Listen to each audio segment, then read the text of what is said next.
exciting if you're someone who enjoys the channel, so maybe you can check out that live stream that we filmed yesterday, whenever you want.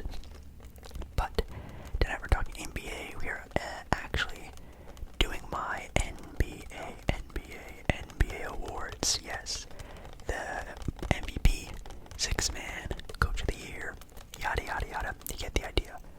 These have some of them have already been announced, so I'm a little bit behind, but we'll catch up and finish these throughout the video. So make sure you do like the video if you do like the video, and also like the video if you want me to do my all NBA teams. Do you guys want to see my all NBA teams who I think were the best players of this year were? Give this video a like, and I'll drop a video on it very soon. Also comment down below your own NBA MVPs, your own NBA award winners, or maybe just any other any more ASMR video ideas that you have. I'd love to know your opinion. Anyways, without further ado, let's get started. Now, yes, I do know that I do this video every single year, and every single year I always do it the same way, where I'm filming like my normal like top-down video, kind of like how I used to film all of my videos. I kind of wanted just to do it like a normal video tonight, but I did not forget the old reliable red notebook, and I still will be writing down my answers, even though it's not the top-down view. I'm still gonna write out my answers because I actually really enjoy writing sounds and ASMR videos, so I'll still be doing that. The NBA awards. So if you don't know, the NBA has awards at the end of the year. They hand them out to each individual player, and the awards that they have are, in no particular order, Defensive Player of the Year, the NBA's Clutch Player Award, Coach of the Year, the Sixth Man of the Year, the MVP Most Valuable Player, the Rookie of the Year Award, and I think that's it. Oh, and I also forgot Most Improved Players Award we're going to be talking about as well. Sorry, but yes, I did say I already did miss some. I didn't know that these were going to be announced this week, so I do apologize. I think two awards are going to be announced before this video airs.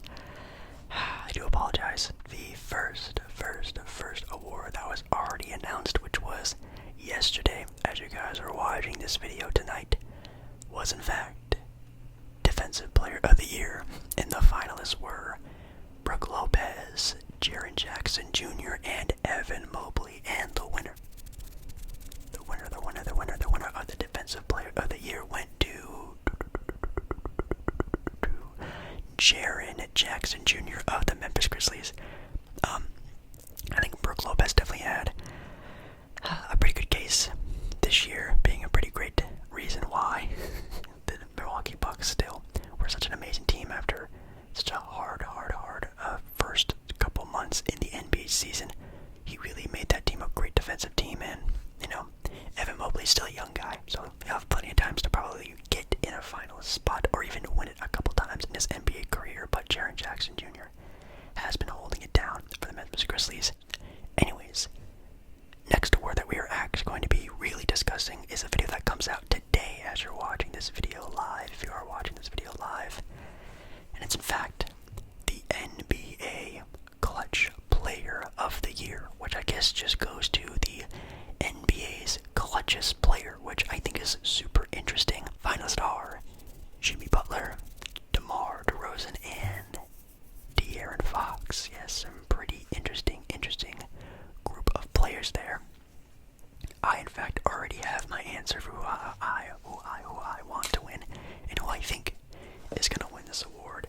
I'm not going to show you who I write down though. I'm kind of just doing this just for show, but this player is a player that I do like, and a player that I have followed in his career for a while.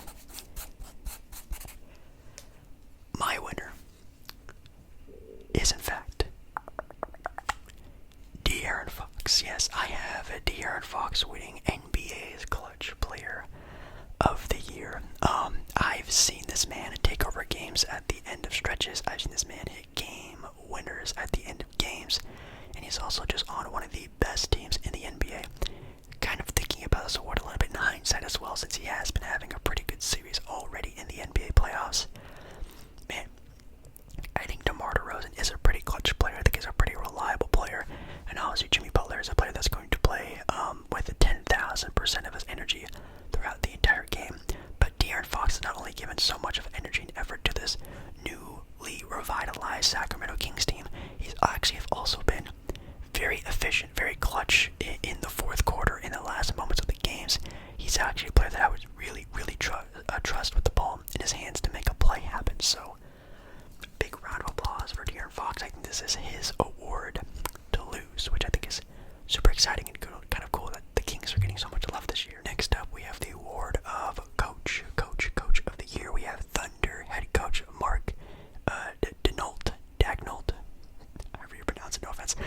Then we also have Mike Brown of the Sacramento Kings, and we also have Joe Mazzulla of the Boston Celtics. And, ooh, man, those are really good candidates there. You obviously have the Celtics' new head coach. You also have a Sacramento Kings new head coach, right? Isn't this Mike Brown's first year as the head coach of Sacramento? I think it is, but for me, my Coach of the Year winner. Oh man, that's actually kind of a good question, but I think I have one, and it might be one that could be a little bit too popular and one that be kind of too obvious, which I don't know if it is or not, but no one had the Sacramento Kings doing what they did this year. My winner is Mike Brown. I think that's also almost a no-doubt one.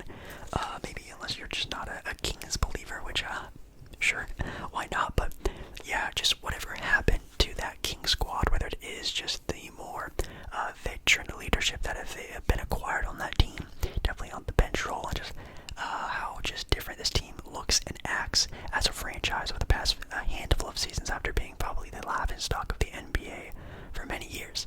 But now they are in a great spot, and that's obviously a lot of ups to Mike Brown. So definitely taking that sort of warrior sort of coaching style that he probably picked up over there in Golden State, now just how they run things and this and that, and brought it over to Sacramento, which I think is doing a great job. Obviously, the sixth man of the year award, which we have here. The candidates of Malcolm Brogdon, Bobby Portis, and Emmanuel Quickly. Oh man, that is kind of rough. Malcolm Brogdon this season actually averaged about 15 points per game, 4 assists, and about 4 rebounds as well. We have Bobby Portis, who is averaging 14 points, 10 rebounds, and about 2 assists. You have Emmanuel Quickly, averaging 15 points, 4 rebounds, and also almost 4 assists. But if you have to ask me, I think one of them, just meant more to a team that desperately needed a 6-man, and for a long time, they didn't have one. But my 6-man of the year award goes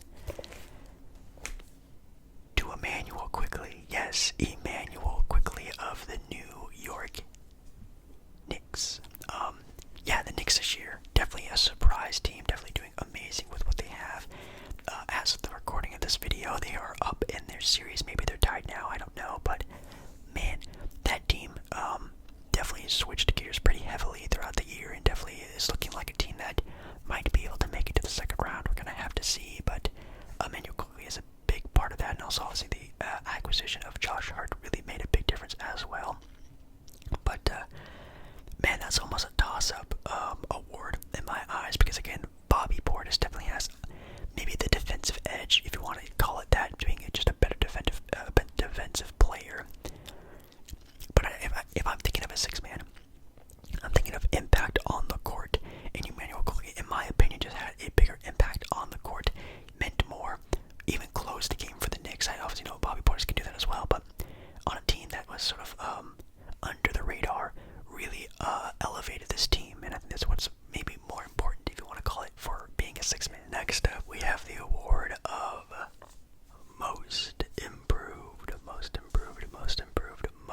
improved player.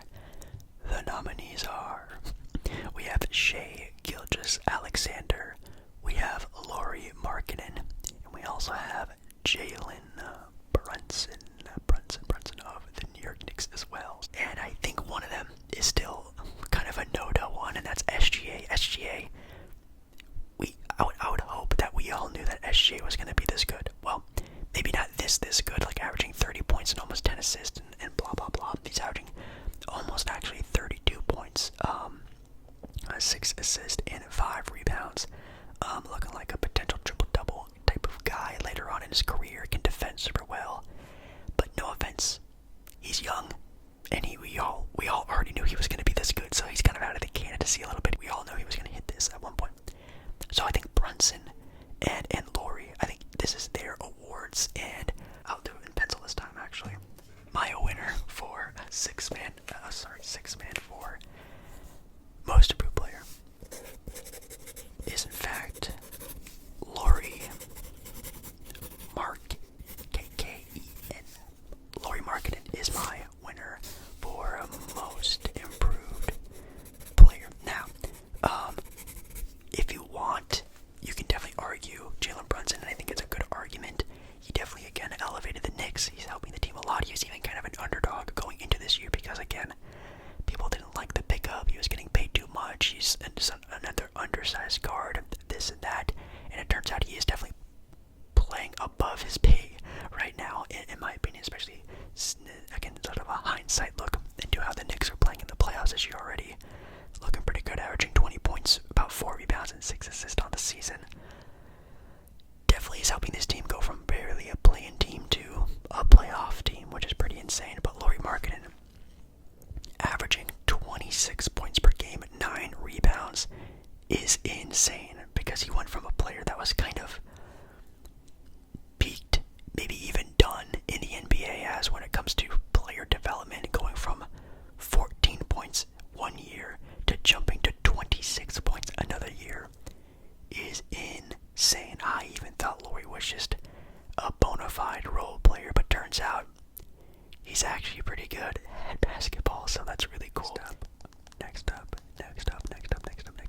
we have the NBA's Rookie of the Year, and the nominees are Jalen Williams of the Oklahoma City Thunder.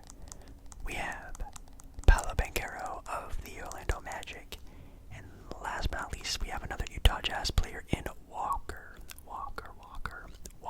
Kessler. Yes, Walker Kessler. Holy cow. So Jalen Williams this season averaged, as a rookie of course, 14 points, about 5 rebounds, and 3 assists on, an interesting year. Definitely a breakout year. Definitely more, at least as everyone else thought, a project piece. But man, did he come out and really play during the second half of the NBA season once he sort of figured out his role, his play style, and how he can be most effective in the NBA. Big man Walker Kessler averaging 9 points, 8 rebounds, and 2.5 almost blocks per game. My oh my. Definitely the new Rudy Gobert of Utah, and they're basically utilizing him kind of the same way that they did Rudy, but obviously a younger version, a more athletic version, and a player that might just end up being a 2.0 version of Rudy Gobert, which is kind of crazy that you traded an older, more expensive player for him, which, Timberwolves fans are just going to have to suck up and deal with apparently, but really good rookie season. Then we also had Paolo Banchero of the Orlando Magic averaging 20 points, 7 rebounds, 4 assists, shooting not so great, 43% from the field, under 30% from 3, and that's definitely the biggest knack on Paolo Banchero, is that the fact that he was not only a rookie, but a rookie on a bad team, where he was the focal point. He got all the touches, he got every sort of look he ever wanted, and I think that's the biggest knack you can have on a guy like Paolo. But for me, I think that that award still doesn't really mean too much, and it really should just go to the best overall rookie. And for me, my rookie of the year is still Paolo Banchero, even though that dude absolutely had a not so great offensive sort of advanced statistics season. as just from a player perspective, watching him play. I even saw him play live. He is him. He is a really good player. Can he be the best player on a title-winning team one day? That's kind of too early to say, but is he going to be a future all-star, a future guy who's going to be, one of the guys of the NBA one day? I think, yeah. I think he definitely has that sort of potential. He has a two-way capability. He's lengthy. He can handle the rock pretty well. He can defend maybe all 5 positions. He is very impressive, and I think he also scored or averaged the most points or something like that as LeBron James did as a rookie. And he's very, very, very, very, very, very interesting of a project piece for the Magic. We're on to MVP, the most valuable player of the NBA. Wow, pretty insane, I'm not gonna lie. We have first already two-time MVP nominee Giannis Antetokounmpo, averaging 31 points, 12 rebounds, 6 assists. Let's take a look at some other stats here. Almost a steal, almost a block, just a do-it-all, all-around solid NBA player. We also have two-time NBA MVP, reigning MVP as well, Nikola Jokić, averaging rounded up to 25 points, 12 rebounds, and 10 assists. Not 9.8 assists, so not 10, but like almost a triple-double on the season, which is also super impressive, while also shooting 38% from 3, 63% from the field. Oh my god, that's disgusting.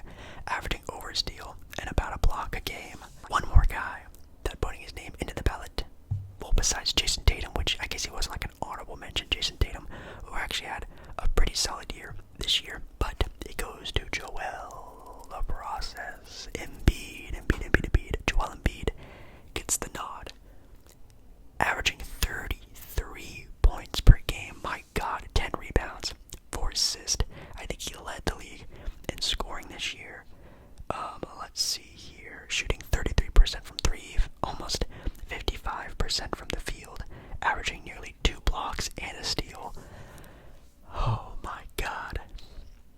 This is maybe easily the craziest MVP race we may have ever seen, at least in recent history. 3 guys, one of them almost averaging a triple-double, one of them averaging over 30, and then one of them averaging a pretty good amount over 30.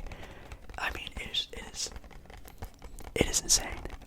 The award can really go to any one of them, and that would be 100%.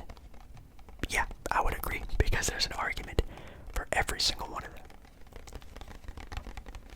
But that's not why you clicked on this video. You want to know my pick. Well, it's not going to Jokić. I can't bring it to myself. If I had a vote, a real vote, which is what I'm thinking right now, if I had a legit vote in the NBA's award voting, whatever, if I was one of those people, I don't know how I would feel if Nikola Jokić was the first 3-time NBA MVP in like the modern era of basketball since Larry Bird, not LeBron, not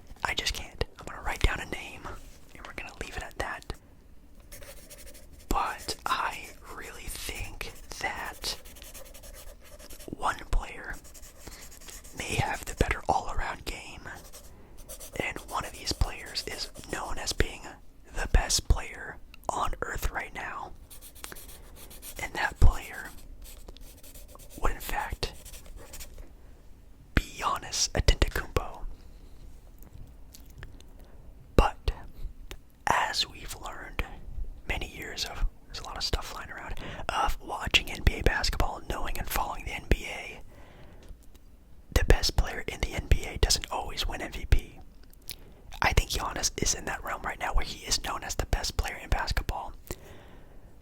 But Joel Embiid is getting the MVP this year. Yes, my last final pick is Joel Embiid to win MVP this year.